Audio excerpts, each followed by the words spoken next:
Rainbow Six Siege has been on my play-to list for a long time.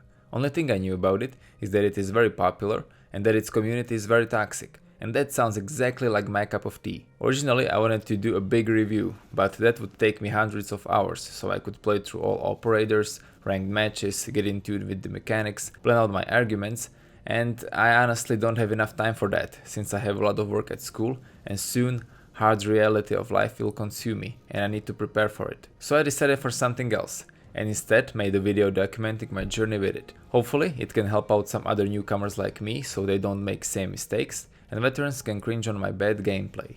So without any further delays, let's begin. First thing you need to do is buy the actual game, and this is where it already gets complicated. There are multiple versions and each one unlocks different operators. Alright, I knew that Siege is supposed to be hard to get into, but I didn't know it started at purchase screen already. When I first logged in, I only had 8 from year 1. This confused me, since I was pretty sure I bought one of the better versions. After checking mail, I found out that I got the deluxe edition, which should include all year 1 and 2 operators, but I bought it in summer of 2019, where this still wasn't the case. Plus, I didn't have any base operators because Ubisoft changed that few months before and I had to unlock them. Thankfully base operators are pretty cheap, all 20 of them cost as much as one operator from latest season pass, so it's doable. If you're just starting out, don't buy basic or ultimate editions. With basic you don't get anything, and with ultimate you get everything unlocked, so there isn't anything you can use your currency on. I would recommend either current deluxe edition, or if it's on sale, go for gold one. But by the time you're watching this video, Ubisoft might change it again, so make sure you study its Steam page before you buy anything.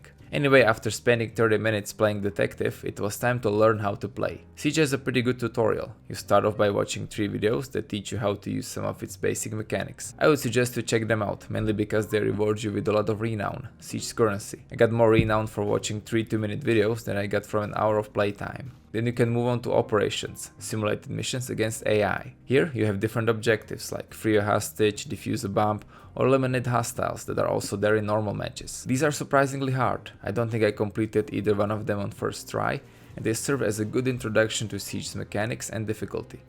Other than that, you can also try out training grounds, where you can train against AI with a team or alone in what is essentially a light version of classic multiplayer modes. After completing all operations, it was time to take off training wheels and get into multiplayer. There are 4 playlists, and at start you can pick either quick match or playlist for beginners, of which I chose ladder. My first match was interesting. Since I was still just learning mechanics, I didn't know you had to be quiet, peek and all that stuff you'll learn eventually. So I threw a few stun grenades when my teammates were sneaking, and I of course missed, and we were definitely way too far from any enemies, and I didn't blind anyone. So yeah, while I didn't do any damage to enemies, I also didn't do damage to my teammates. We didn't get discovered nor killed. But I guess one guy on my team couldn't take it, so he just shot me in the head. When I asked why, he just said I played badly. I mean, yeah I did, but dude, this is a playlist for beginners. What did you expect? But after playing few more rounds and seeing that everyone was way too good, I realized that something was up. My brothers and sisters, beginners playlist is a fucking trap. It is not full of noobs. Instead it is the place where all the greasy smurfs go to. These people hope that some unsuspecting newcomers will come here so they can destroy them and increase their extremely small egos. I never understood smurfing and I really despise it. I mean, why would you go out of your way to make a new account, buy Siege again, and then throw newcomers on it? I mean, what's the point? Your dad is still not gonna love you and you won't get any girls either, so just stop. Plus it is also full of other veteran players that might not be smurfing, but they are still just torturing these poor newcomer souls. So please don't play in beginners playlist when you're starting out, just go straight for quick matches. Here you can experience all the game modes and maps, it is more fun, plus community here is a lot nicer. Honestly, outside of that forsaken playlist, I rarely met anyone who was rude. Most people were either quiet, nice, or trolling in a way that was fun and not ruining anyone's game. From time to time I met some people that were AFK, team killers, or people who couldn't handle losing. Oh, you're blind. Right. We have been eliminated. Oh, you're so fucking... But outside of that, I didn't have any bad interactions. I know that Siege is famous for its toxic community, but they probably all converge in beginners and ranked matches, which I didn't play yet. Or maybe I just got lucky. Playing quick matches, I eventually even got my first kills, and was slowly getting better. I remember this one game when it was 2-2 on rounds, and in last one I was the last man standing against 2 guys and I killed them both. After that I turned Siege off, cause I thought that this was my peak and I can never top that. First few hours were great. Of course some games will suck and you won't get any kills and won't be an MVP, but if you can push through that you will be rewarded. Siege has solid gameplay foundations, shooting feels great, and operators give it a bit of spice. It also feels different than classic multiplayer shooters. It encourages slower, more tactical style of play, where you have to constantly be on guard for enemies, listen to their actions and plan accordingly. I had a lot of fun learning how to play, and even if I sucked, I wanted to keep playing, and eventually it clicked. I was by no means and still am not a great player, but I was able to get some nice plays. And let me tell you, there is no better feeling than killing multiple enemies or winning as last man standing. Eventually I even got my first MVP award, and that first one is one of the greatest feelings you can have in team-based shooter. As I was getting more and more renown, it was time to think about which operators I wanted to unlock. There are 58 to choose from, out of which I already had 8 thanks to Deluxe Edition. Each one comes with different loadout, special gadgets and backstory. So how do you think I chose? Did I go and read all their descriptions carefully, picking apart gadgets and loadouts, finding out which one would suit my playstyle? Did I go on the internet and check out which operators are recommended by the pro gamers? Did I check out which ones are easier to play so my noob ass wouldn't suck so much? No, I just went with one that looked cute. This right here is my favorite thing ever. In the history of forever. I think about this every day. I think about this all night long. I stay awake, not sleeping, because I'm thinking about this. After playing few rounds and finding out that I suck at her, I decided to choose my next operators with my other brain. For a while, but then I saw that there are some more girls in the attackers category that I can afford, so yep, and yep. Also, while on topic of best girls, top 3 is Ella, IQ and Montagne.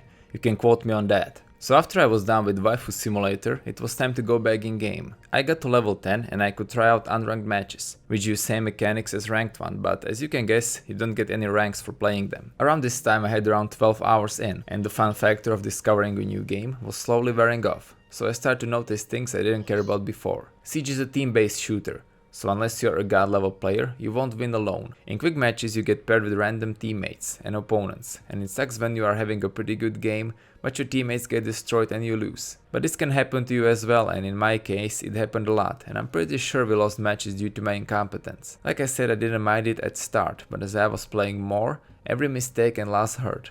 I think it's because I already knew that feeling of being on top, and I wanted to feel it as much as I could, so I started putting in even more effort, focus and dedication. And if that didn't work out, I felt frustration, which led to toxicity. I cursed my opponents, teammates and even myself for losing. Thankfully it didn't happen often, I can count those cases on one hand, and I only raged at my home, not in chat. But now I kinda understand where all the toxicity comes from, and I only played quick and unranked matches, so I can imagine how tempting it must be to just let it all out in ranked match, where you spend 30 minutes trying to win, only to lose. That doesn't mean it's good, we all shouldn't rage that much, since after all these are just video games.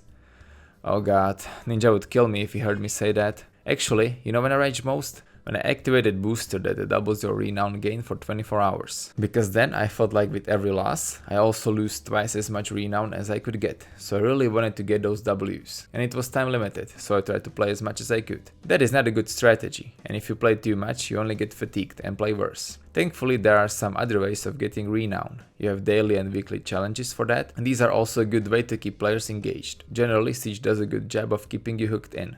Outside of challenges, you also get Battle Pass that you can level up by playing and get some cosmetic awards. As I was making this video, Siege also had the new time limited mode for Invitational 2021, where you could play on a new map and try out all operators, even the ones you don't have unlocked, which I thought was pretty cool. I could test out another waifu, Dokaibi, and found out that I suck at her as well. By the way, I play badly with Twitch and IQ too. I don't know what it is with me and cute girls, but I just can't seem to play them well. That's how Ubisoft gets me. They make them look good, I waste my renown, play badly, and then never use them. Oh well, back to ugly bastards. For me, I guess I can play those just fine. What surprised me is that it was a lot easier to get into Siege than I expected. I thought it would be like For Honor or Rust, where you suck for first 50 hours until you start having fun. Here I was already popping heads few hours in, and I would say that I'm an average FPS player, nothing special. Maybe it's because winning is not solely determined by you, but by your team as well, but that can be a double-edged sword that I'd already talked about. It might also be due to its huge population, that way there is a higher chance of me meeting other starting players that I can compete against. Or maybe it's because in Siege you can kill even a veteran player by one well-aimed or lucky headshot. I mean, there is a clear difference between a guy that played 500 hours and me who played 25, but if he is not careful I can still take him down, which just isn't possible in games that are purely based on skill, levels or your mastery of characters. That's what makes it fun for me. You can stand on even ground even with the best guys, if you think smart. Even though that doesn't happen very often, so be prepared to eat shit most of the time. That's why I think it's important to just enjoy the ride and not look too much at your KD ratio. I know that it sucks to lose, but Siege has already been out for more than 5 years, and you have to remember that some of your opponents or teammates have been playing for a long time, so they will obviously be better than you. I need to remind myself of that quite often, and it is not easy to admit it. Another thing I noticed is that you can't really chill out in Siege, like I have to be 100% focused on each game, or I get whacked. And you know, every once in a while you have a day where you just can't focus and want to kick back and relax. But Siege unfortunately punishes you for that. Or you can just let your teammates handle everything. Microtransactions are also part of its identity. Thankfully all of them are just cosmetics. You can buy outfits, skins and charms and decorate your weapons and operators with them. But holy shit, are they expensive. One outfit costs as much renown as a new operator. There is no way in hell I'm ever using my hard-earned renown for stupid skin, rather than new character that I can play for hundreds of hours. Rainbow Six Siege is a good game, and I'm very surprised to say that. Originally, I thought that my experience would be full of me not knowing how to play, toxic fanbase, and would end with me quitting and never coming back. But it was quite the opposite. Siege has solid mechanics that offer a unique gaming experience that keeps improving with every hour you put into it, and opens up more with each new operator you unlock. I rarely met anyone who would harass me or try to make my game hell, and it has enough things going on to keep me hooked in. Out of all the multiplayer games I played for videos, Siege is definitely my favorite, and I recommend it to everyone. Just make sure you choose the right version, don't play beginner's playlist, and enjoy it as much as you can. We are looking at how to pronouncing this with the typical French pronunciation, simply montagne, montagne, montagne, Montagne. montagne. If you want to learn more about Montagne. And yeah guys, I guess that's about it. Now I hope you enjoyed this video. I know it is a bit shorter one, but like I said, I really don't have time to spend 100 hours in Siege and then try to make a video about it. So yeah, that's why this one was a bit shorter and different from my usual review style videos. I also just realized that I probably won't be able to make an Ark Survival Evolved review as well, because when I took a look at that game, it has like 4 or 5 DLC packs, and it's huge. It has PvE, PvP, and I really don't have time to put 100 hours into it. Like, there's no fucking way. And I don't want to put a review of something that I barely played. I already did that with Rust, if any of you remember that video. And that's why I tried to put as many hours as I can in my latest reviews. Like, for example, I put almost 60 hours in Fallout 76, and I just don't have that much time anymore. So it's either, you know, a different video or nothing at all. And I wanted to make a video about Siege and Ark, mainly because I already bought them and I really wanted to try them out. And one of the best motivations for playing is making a video about said game. So yeah, we'll see what I'll do with Ark. Currently I'm gonna be working on the Frontier video. As I'm recording this audio, Frontier is being built into Nexus Mod Manager, and I think it's already done, so I'm gonna be installing it soon and starting it up. I decided that since, you know, authors spend like, I don't know, 7 years developing it, that I would do a proper review, not like, you know, 10 or 15 minute thing reviewing it. So I'm probably gonna spend like, I don't know, 50-60 hours in it. So yeah, that's gonna be a long one, and because of that I won't have enough time for Ark. But if I had to choose one, I'd go with Frontier, since Fallout has been a big part of my, you know, channel, and I want to make a proper video for one of the biggest mods that ever came out for it, if not the biggest one. Anyway, outside of that, I've been doing fine, and I hope you guys are good as well. And yeah guys, I guess that's about it. So I hope you enjoyed this video. Leave a like if you did, tell me what you think about it in the comments, subscribe for more Fallout and other games content, and I will see you next time.